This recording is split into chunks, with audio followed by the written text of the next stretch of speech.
podcast is made up of a group of local volunteer filmmakers and documentary makers interested in presenting short interviews with prominent people in our district. A sort of who's who and what's happening in our part of the world. Hello and welcome once again to another episode of Let's Chat. I'm Dave Hill, former General Manager of the Horowhenua Chronicle. Today we have as our guest in the studio, Councillor Ross Campbell. Welcome, Ross, and thank you for your time. I know you're a very busy man. We're going to find out something a little bit about you, your past, and also your present job on council. And any skeletons in the closet? Not too many. We'll be here for a long time. And also we'll talk about what's next for you coming up too. Okay, but first of all, we'll start right from the beginning, Ross. Where were you born? I was born in Wanganui, to parents that had a farm up in the Waitotra Valley. And there was 9 of us children, all told, and my mum and dad worked really, really hard to bring us up. There's no doubt about that. If you see all the farm and the amount of work that had to be done there. So yeah, I was born in Wanganui and grew up in a little place in the valley of Waitotra. And you obviously moved down to the Horowhenua, or to be specific, out Shannon Way, or your parents did some time ago. When was that? Yeah, when I was 13, they moved out of the Waitotra Valley. They swapped the farm, the big farm, for 72 acres in the Opiki. And of course the Opiki probably is some of the best land in the world, really. And my father was keen on growing potatoes and milking cows and so on. So we got down there, and we were only down there I think about 2 years, and my father had a bad heart attack. And so us boys sort of took over the running of the farm and leased a bit of land here and there and grew potatoes. And that's where my farming career started. But I also, after leaving school, I did well in the trades in school. I went to QEC High School in Palmerston North and decided to be a builder. Got an apprenticeship with McMillan & Lockwood in Palmerston North. Did my apprenticeship there. Got through the apprenticeship in good time, a very, very short time. I used to have to do 10,000 hours then, but you could get we get 1,000 hours off for this exam and that exam and advanced trade certs and all those sort of things. And so, yeah, I did well on that and became a builder as well. So how long were you in the building profession? I've never left it. You never leave the building profession. And my son, I'm proud to say, owns a business called Campbell Design Build, and he's sort of carried on with that particular type of work as well, and the business. And I'm always happy to be of any help and be of any, substance. But technology's taken over a great deal in what we do in that business, so it's his alone. But no, building is one of those things that stands you in good stead for the rest of your days, really, while you're farming and draining and all the rest of it. Tell us something about something which is an icon in this area, and that is Alcatraz. Now, you had a vision for this. What made you do that all those years ago? Well, it's a funny story, really. I have this fascination. People that get a fascination, or they collect teaspoons or do whatever they do. But I had a fascination with owls. And on the farm at Waitotra, of course, there was plenty of room to be fascinated with native species. They were everywhere in those days until someone introduced, we won't mention names, but introduced pheasants to the Taranaki region, which virtually wiped out the kiwis and a lot of the wekas and all that sort of stuff in that bush area. But I had a fascination with owls, and it just came from that I wanted to share what I knew and my research on owls to the world, really. And I never expected it to have the far-reaching consequences that the park has over other people's fascination with owls. I never realised that there was a whole gamut of people in societies throughout the world that are fascinated with owls. Well, I know about that much about owls. So tell us, in New Zealand, I think the moorpork is the only owl that I know about. Are there more species? There are introduced species. The German owl was brought in about 1909, but our native species is the moorpork, or the ruru, as the Maori people call it. It's a very special bird to Maoridom because it's got a high significance value spiritually for Maori. And Maori throughout New Zealand have a very close relationship with that bird throughout their legends. and so on. And so it was really nice for Maori of New Zealand to give me the right to be the sole person to look after, and I'm the only person in the world that is allowed to breed the ruru. Is that right? Yeah. Amazing. And that's a very special gift from Maoridom throughout New Zealand to say that because of my intense value I place on ruru, that I'm allowed to breed it, and the only one in the world to do so. Fantastic. The facility itself, Alcatraz, has it been a success over the year in numbers coming through and financially?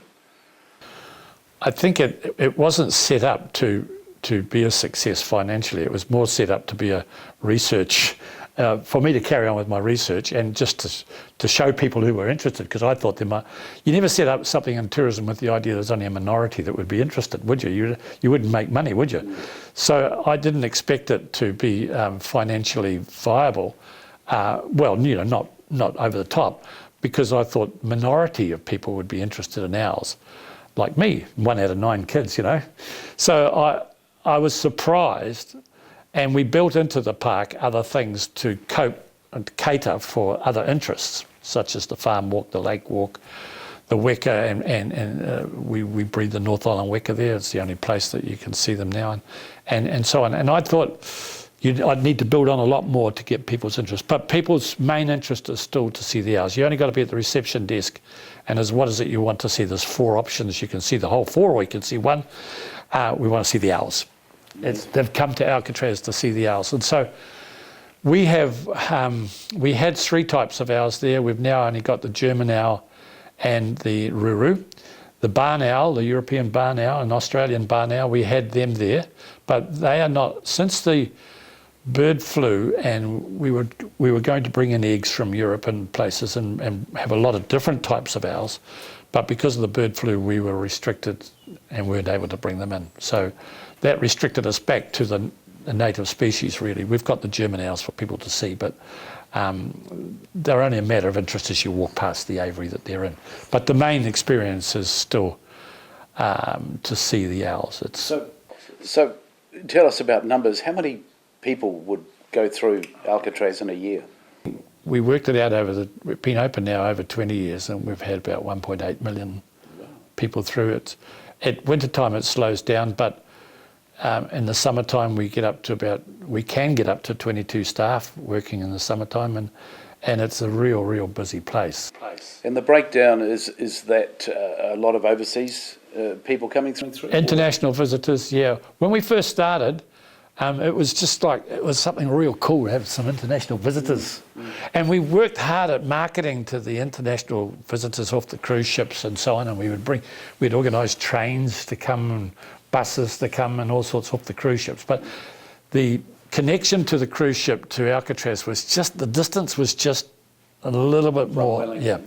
Now you've got the camper vans and people coming into New Zealand, and freedom camper vans and all that sort of stuff going around. The numbers of international visitors is probably 50-50 now. Yeah, whereas it was quite a day if we had some international visitors. But now it's right up there with locals. Yeah. Tell us about moving on. You met and married Jeanette, obviously, a family. Well, we've got 3 children. We've got, and they're all married, and we've got 7 grandchildren. There's 15 of us, all told, when we go out. In fact, this morning we just got the tickets for we're taking them all. We're taking them all to the rugby test between South Africa and New Zealand at Westpac Stadium in June. So that's fun. But we do organise a lot of things. But the family is my greatest thrill, actually. And I'm probably one of I think anyway, a lot of us might say this, but I don't mean it in a stupid way, but I'm one of the luckiest men in the world. I really am. I've got the most loveliest person as a wife and partner, and truly she's a hard worker. But we've had in the last 2 years a health problem Jay's had a real bad health problem scare with cancer, and so we're easing up. And we're moving down to being open. Alcatraz will be open it is now doing it for the last 12 months, open on weekends and school holidays. But I see the pace that needs to be at Alcatraz. We're not able to keep it up. We've got older, and I take people, because I've built some glowworm caves as well there, and they are the only glowworm caves of the type in the world with real glowworms, and that in itself is was a big deal too. But I see them work now. It tells on us, and being a counsellor and doing that work, you know, and I'll be 75 next year, so I think, well, you know, it's time to slow up a bit. I've had the funniest thing about it, by saying that I'm not, and you probably bring this up, but I'm not going to stand for council again. I never have been inundated with so many phone calls pleading with me to stay there. But I promised Jeanette when she got ill that I would finish the 2 terms, and I will stick to that promise, because she needs me, I need her, and the family need her too. And whatever time we've got, I want to spend it in a more appropriate manner for my grandchildren and my children, yeah. I'm lucky with our 3 children. Our 3 children, they won't mind me telling you, our 3 children are adopted. So they all come, none of us are actually related, you know, in a family. That's quite amazing, isn't it? Mm. But it's a close-knit family, I tell you. And even the grandchildren aren't cousins, really, by birth. Mm. So it's a great family. And yeah, and they're all round. One lives over towards Wanganui, and one in Fielding, and one in Palmerston North. So I'm lucky, man. I'm really lucky. Must be a busy time at Christmas. I said when I first came into council, I said, I haven't come in to make friends. You know, because people often want to be as good associates and good friends in business. It doesn't always work. And if you become friends sometimes, you can get your eye off the ball. And I said to Brendan Duffy, I remember saying to him, I haven't come into council to make friends. When it comes round to Christmas, like you were saying, I've got enough friends. You know, I've got friends that I need to buy for. So, just getting back to council, 2 terms, what inspired you to run for council in the first place? It was just a natural progression on being in the Miranui, in Shannon and Tokomara. I lived in Tokomara as a young man in Opiki farming. I farmed for 20 years out in the Opiki Okuku, there's another area out there called Okuku, Okanui, and the whole of Miranui has been where I've done business and got workers from and all the rest of it. Then moved into Shannon and opened up Alcatraz as a form of retirement. Yeah, right. That was worse. It's worse than milking cows as far as time is concerned. But I love the people, and the people have treated me like a brother. And it was a number of them came to me and said, we haven't been well represented. Would you please do it? And that's why I did it. And that's why you did it. It was that natural progression, really. As you grow older, the generation that you grew up with and who have had confidence in you expect you to be that person that they want to represent them. So it was just a natural progression. And I always said, you should only do 2 terms. I think there shouldn't be any more than 2 terms. Yeah, I could stay for 3, 4 terms, right? But you get settled in your ways. You get, you lose the enthusiasm because everything's going sweet for you, you know, sort of fashion. And I see that happening in council, and that's not good for a community. So I always said, do 2 terms, reevaluate. And what helped me reevaluate was the fact that my wife's health wasn't good. So the 2 terms, I'm sticking to it. Did you have any goals and objectives to reach? Yeah. Okay, so what were the main ones? The main ones, one of the main ones that I'm so proud of is that Tokomara people are left out, they're our northern gateway, northeastern gateway, and they get left out of council a great deal. They were on water straight out of the Tokomara River. It wasn't treated, in fact their water system was a disaster. And I brought that to the table at council, and finally got a water system in there. They were told by the previous mayor that they'd have to wait 15 to 20 years before it would ever get looked at. There was not enough money to put a water system in there. So together with the people at Tokomara, we worked out a system, found a system that was appropriate for the 200 houses there. Or more than that, it would last for probably 500 houses, but 200 houses there. And I was so proud of the working relationship I had with the community and getting one in I got it in, I think, within 15 to 20 months of being a councillor. Other things were the water treatment at Shannon. Got that involved. Got really involved in that because I was the chairman also of the Progressive Association there for 16 years. I was told I had to retire from that when I first went to council, and I found that to be a big fat lie. You should stay in those things, and I was a bit annoyed that when I came to council, the previous mayor said, "Oh, you've got to wipe your hands from all those other things." No, you don't. But when you're new, you take that advice, and I did it. And I resigned from so many different things. Like I was chairman also of tourism, Horowhenua, and chairman of a lot of different things, youth work and Te Koha experience and all the rest of it. And I resigned, and I shouldn't have resigned. I took advice that wasn't good advice. But however, I'm still involved in those things, and so as I say, it's a natural progression too. So you've done 2 terms, the first one under Brendan Duffy, and now under Michael. Yeah. How different are they? Oh, different as chalk and cheese. The first 3 years was a fight. It was a massive fight. I virtually had to shame the previous mayor into getting things done. It was an insult to a community that pays a huge pile of rates. The farmland, if you look at the shape of Horowhenua, it's a V, As you get closer to the hills and the sea gets closer to the hills, you've got this Oihau Manukau short area between the sea and the hills. But as it goes out to that beautiful farmland of Shannon and areas right through to the gorge and the Tokomara area, it's a V shape. So the rates coming out of this lower area are fairly small in comparison. But as you get to that huge area of farming, that you get Motua and you get Opiki and you get Tokomara and all the grazing hills and so on, because you can't graze the hills down Motua, down Oihau Way very well. But that's a huge pile of rates comes off there, and what they were getting for their rates was not good enough. The roads were still metal. I got a lot of roads tar sealed as well, but the roads were still metal, and I felt for them that everything was, and it still does, everything is focused on Levin.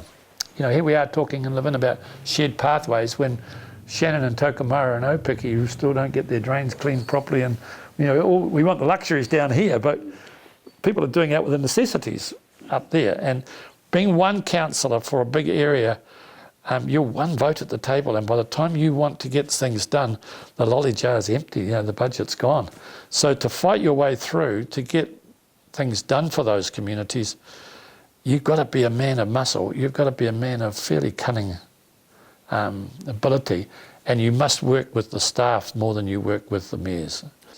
And as you said, you weren't there to necessarily make friends. No, I wasn't. But you were there to try and move and get things through. So you feel you've accomplished a lot then? Well, the people I was working for, I had to be honest to them and they were honest to me, And I have accomplished a great deal. There's flood pumps I've had put in. I've had the sewage treatment plant put in at Shannon. We're talking $16 million worth of plant there. We're talking millions of dollars on roading. We're talking millions of dollars on water treatment plant. The $9 million I think I got spent. I worked it out in the first 3 years. I had $28 million spent in the Miranui. Wow. Yeah. So I went in with both hands, and I wasn't. You were never going to accomplish that if you wanted to be friends. So you mentioned it was as different as chalk and cheese. Yeah. So what is the comparison now with Michael Fayen's mayoralty? Well, there is no comparison. Michael's got. Am I allowed to talk about Michael? Absolutely. Well, Michael's got vision, and he's a visionary. And sometimes his vision is miles ahead of those that haven't got vision, and they're scared to move in the direction. Michael's vision for Horowhenua needed a person like me to put it into plan. Do you understand what I'm saying? Yes. Who to talk to, where to go, and what means to converse with them through industry and drainage and all those sort of things. And I've found that a very, very frustrating thing in regards to seeing what can be done in the Horowhenua. For example, I'll just take Michael. One of the things that as a farmer I know is that the hemp industry overseas for stock food is just simply amazing. And we've got farms out here that are still growing maize, that if they grew hemp in the same paddocks, you would triple the income of that farmer, right? Because the stock food off hemp is an amazing pelletized stock food. It's pelletized. We're not talking about the drug, because there's no drug substance in that sort of hemp. So, and as far as industry is concerned, he's got great vision, and he needs help. Like every mayor, he needs help to put it into an economic value for the district. And that's where I've enjoyed it. I have enjoyed it. But the fact that you get that far, you get all your mass university people that are into it, you get all the government people that you know you must talk to and get licenses from and all that. I mean, we're going to become a licensed area for growing hemp. But our 9 other councillors don't want a bar of it because they think it's cannabis. You know, they can't move on up here from things that they've been subjected to in regards to cannabis. You know, you can't just transpose your thoughts always onto the best value for the economy. And if you're set in your ways, they've got to be moved. In Michael's term, there's been a lot of controversy and a lot of conflict. Would you see yourself as being, at times, Michael's only supporter?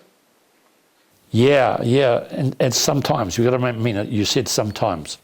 Sometimes I am his only supporter, but outside of, that's inside council, but outside of council, I can't believe that walking down the street, the people that run up to him and hug him and say, "Carry on, mate, carry on, we're all behind you," you know, that never happened before in this town. It's never happened in this town before. And people understand that he is a visionary and he needs someone to help him get those visions through. But when you've got 9 against 2, the impossibility of working it through council, you've got to accept that, so you look for another way of doing it. Okay. You know, and you've got to be... Okay. You mentioned, 9 against 2, and you've already stated that you don't intend running for council again this next election. It could be 10 against 1. How do you feel about that? Yeah, well, if I was to believe that, I'd be probably torn to bits. But there's some good people out there that are putting their hands up, and there's a lot of people out there that say the 9 have got to go. They've got to go for this district to go ahead. I know the politics of the town is very, very strong, and the previous mayor has still got a lot of say, and he's still in and out of council chambers, and he works with the CEO. But you've got to have faith in your constituents that they'll see you right. And maybe I started off but Michael had a huge base of support, so I think it's still there. I've encouraged him to stand again. I must keep my word to my constituents and to my family, and I think that I've done my best, and I can see how easy it would be now, because I set a mandate for myself. This is what I want. One of the biggest things I wanted was a flood pump put in behind Shannon where it meets the river there. Shannon was flooding badly, and our whole stormwater system was in bad shape. I've got that all done, and when those are big things when you go into council to get done, right? So those list of things that I mentioned before, I've got them done. Now I could go in there and simply just be Michael's right-hand man, right? But I'd be being true to Michael, but I wouldn't be being true to my constituents, because I'd be sitting on my chuff on their side of the picture.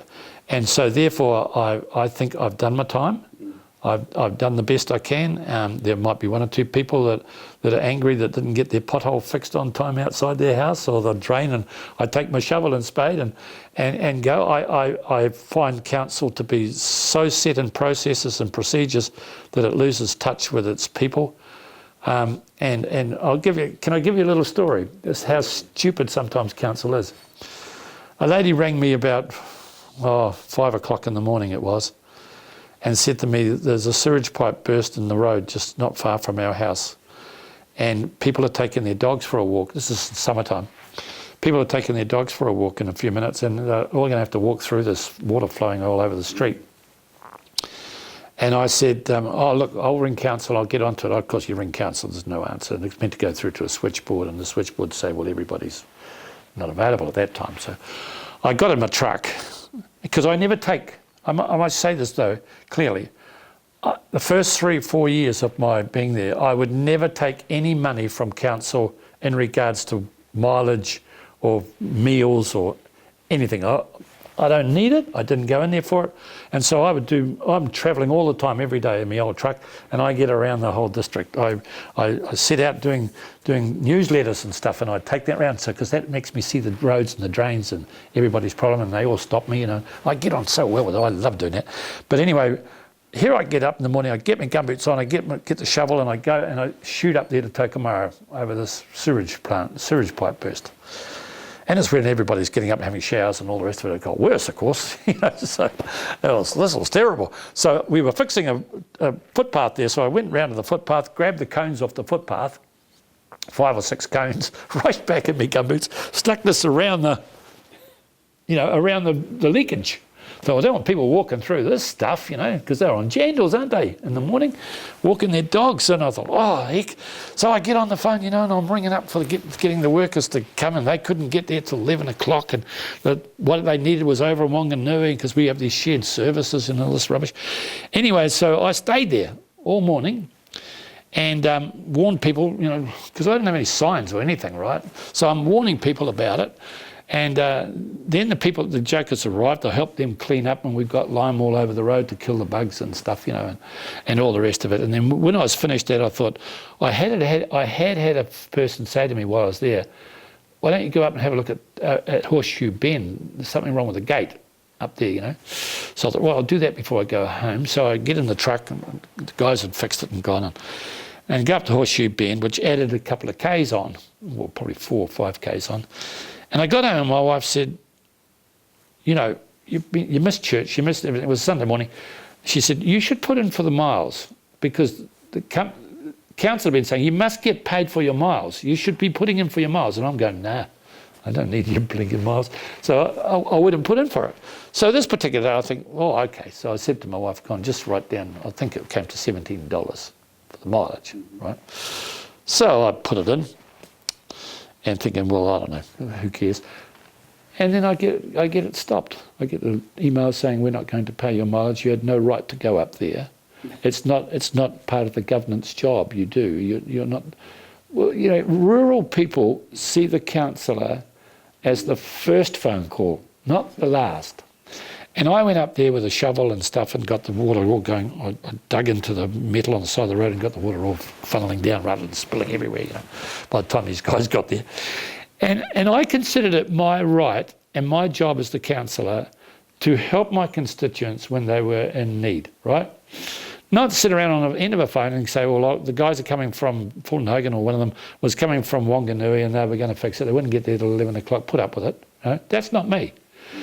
And I was more upset by someone telling me, not about the mileage so much, but someone telling me I had no right to go up there as the governance person. I'm not just governance. I'm responsible to those people. So I hope that answers your question, or that I take it seriously. I don't sit there at the table and just say, oh, whatever the CE wants, I'll pass it, Looking ahead for the next term, what do you see as the major challenges for the district? Well, I think I'll be sad if we've been this last 3 years, the vision for Horowhenua that the people expected has been suffocated. It's been suffocated by 9 people who don't have a vision. And that's the possibility of you can vote someone in, don't vote someone in who hasn't got a vision for your district.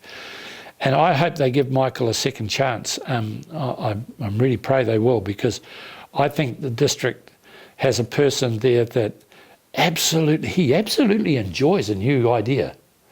Okay, and sometimes you've got to go through that idea and work out what emotional side of it and take that out of it, work out a budget for it and all the rest of it. And if it doesn't fit, it doesn't fit, right? But a person that's enthused about new ideas and new ways and new economies and rail for poor old people in living in Shannon and so on. They enjoy where they live, but they can't get out. They're almost locked into the blinking place, And there's no services to get out to Wellington to go and see Auntie so-and-so or Uncle so. All those things he's got this wonderful vision for. The rest of the mayors seem to encourage him. I've been to meetings where he's been with the rest of the mayors around, and I can see on their faces the way they talk with him that they really enjoy his enthusiasm. And in that light, I think he's got the support from other councils, but there's a selfish interest in those 9 that really, I'm not being, because they're nice people in themselves, but they just haven't got vision. Ross, would you like to describe Michael's character as a person, as an individual? What do you think he's like?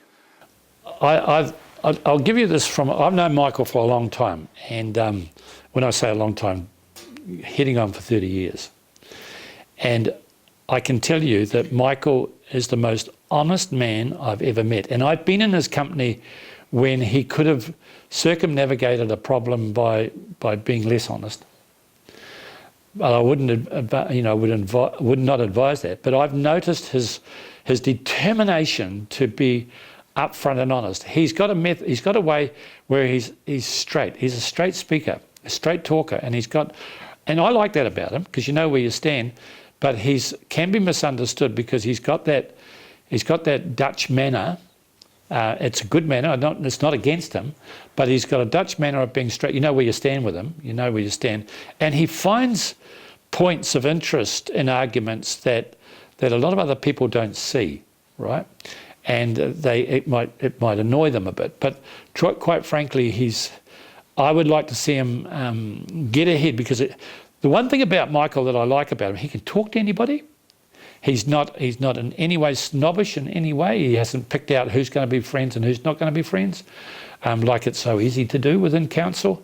The person who comes into council and wants to explain the problem they have outside their road, or the problem that they have with their family even, he will take them into his office, give them a cup of tea, and he will absolutely do his best. I'll just give you an example, can I?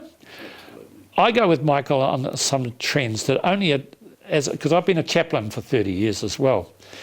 And we learnt through one of the meetings at council that there was a gentleman in Levin that was not being treated fair. He wasn't being treated fair. He'd lost a leg, and he'd lost his home, and so on and so on. And we tracked this guy down. He's not in Levin any longer. He's in Palmerston North. And we tracked him down to a place where he was living as I can only describe it as a disgrace, absolute disgrace. And a war veteran. And I saw the sympathy and the emotion that Michael had towards him. I've seen him in tears a number of times over people's inability to make ends meet. I've seen him as a chaplain. Many times I've been there in funerals that I've taken that you've struggled to take the funeral because of tears. Michael has got an empathy with people that I've not. You don't see it. You see it very rarely, shall I say, in leaders and in politics. So in that light, he's got a very sympathetic ear. And he's honest. And if he won't bend, that can really annoy other people that are a bit bent. As I've been there for 6 years, you've got to realise that I've been tempted more than 2 or 3 times, but a number of times to say, look, why don't you just pull your head in and get along with the rest of us, and you can get looked after, sort of fashion. But nah. He's faced a lot of conflict, and it must be demoralising to him over the last term. How has he handled that personally? I'll tell you this. Any other man would have walked away. Any other man would have walked away. When I see and hear some of the things that go on behind closed doors at that council, I'm being honest, you asked me the question, I cringe at some of the things that are said to him and even done to him. His office is not his office, because it's everything that's said in it is not, no confidentiality can be expressed in his office. And I see him struggle at times with comments at council. Outside of council office, I just admire the bits out of him, because I'll tell you what, he goes over to Te Takiri there, and the people that other mayors would say, well, can't be bothered with hearing that all over again or whatever. his empathy shows. But I think he's a great man, and I don't know how he's managed, quite frankly, because he doesn't take holidays. He doesn't. He works hard. And I would think that Horowhenua, if they lose this mayor because of their not understanding him, they lose a great man. What drives him? What's his motivation? Oh, his motivation is very, very easy to see. He's not a perfectionist, but he's wants to get things done.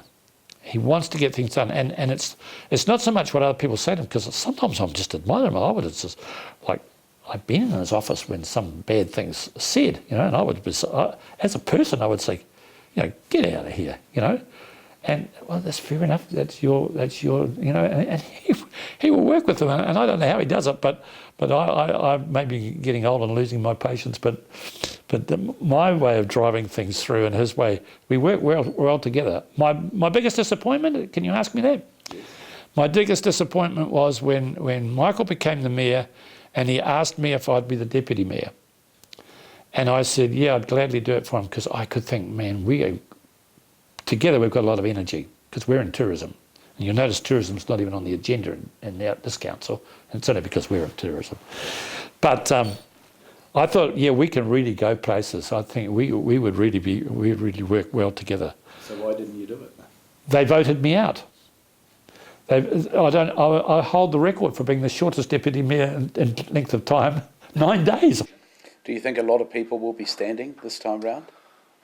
I'm hoping so. Of course I am. I'm hoping that he'll get more support, because the district will go ahead. We've never had a person in there whose eyes light up when someone comes into his office and says, we're looking at transfer waste. We're looking at what we can do with our waste in the district, and his face just lights up like, oh, we'll get into this, And I'm thinking, okay, hold on, there's not many transfer waste that you can ever make an economy out of. But I think that one of the things that we've probably fought for, the district that's fought for, and he's fighting for, is to close down the landfill. And I think that's the best thing out, because right now we're just too lazy to look after our waste. We just chuck it all in the landfill. It's going to bite us in the bum in the end.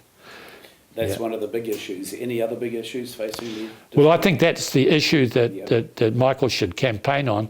But the other issues is transport, rail and bus services. I think the ability to keep our young people in our district through learning is not adequate. It's just not adequate at the moment. I think our health services, we can't get doctors and things. So on the wider scale, Miranui that I look after, Shannon's got. I'm disappointed that I haven't been able to fix that. I hoped with Michael being on the district health board that we'd get a better service. It's more settled service to what it was, but it's still not adequate really. We're having to move it. We're having to find our own way to doctors, and most of the town, including myself, come to live into their doctor.